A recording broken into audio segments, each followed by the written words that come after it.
Des milliers de personnes nous appellent pour nous demander c'est quoi la différence entre Diomaye Faye et Ibrahim Traoré. Je pense que la différence, elle est là, elle est visible et très grande. Parce que Diomaye Faye ne bafoue pas ses promesses de campagne. Diomaye Faye sait qu'en tant que le plus jeune président élu démocratiquement dans le continent africain, est aussi une autre responsabilité qui est très lourde. Parce que s'il réussit, la majorité de jeunes africains qui vont prendre le pouvoir vont réussir s'ils sont élus démocratiquement. Et beaucoup de jeunes africains iront voter désormais pour la jeunesse.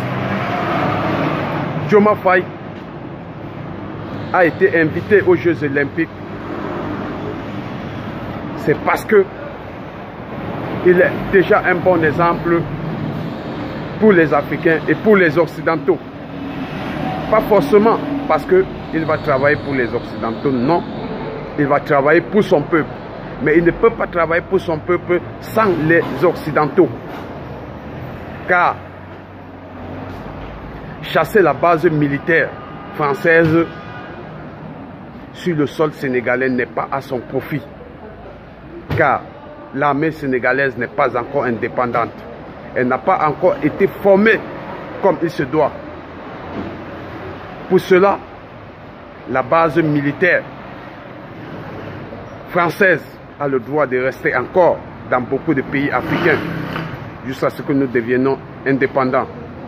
Par contre, Ibrahim Traoré, il n'a pas fait de promesses de campagne.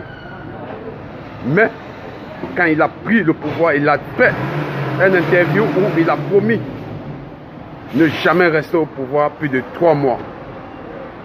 Il comptait remettre le pouvoir aux civils, mais tout en mettant de l'ordre avant de partir. Lui, il veut rester dans les casernes ou aller au champ de combat pour lutter contre les terroristes. C'était sa préoccupation. Mais aujourd'hui, ça n'a rien à voir avec cette interview qu'il a donnée dans le passé. La preuve en est, menacer les Occidentaux de manière verbale ne l'avantage pas. La preuve, les Jeux Olympiques, les Européens, la France en particulier, a choisi de l'ignorer. Il n'a pas été invité aux Jeux Olympiques. Alors s'asseoir sur la table des grands pour plus nos dirigeants africains, car ils apprennent. On ne peut pas se détacher de nos fournisseurs quand nous ne sommes pas encore indépendants. Ibrahim Traoré regarde et marche sur les pas de Diomaye Faye, qui sait que quand on prend le pouvoir, c'est pour l'intérêt de son peuple. On s'arrange à mettre son peuple à l'aise et le rendre heureux. Ce n'est pas pour aller bomber le torse devant les Occidentaux quand son peuple a faim. Son peuple ne bénéficie pas des soins. Il faut aller se soigner. Il faut aller jusqu'en Côte d'Ivoire ou dans d'autres pays pour se soigner. Vous savez que le pays a encore du chemin à faire.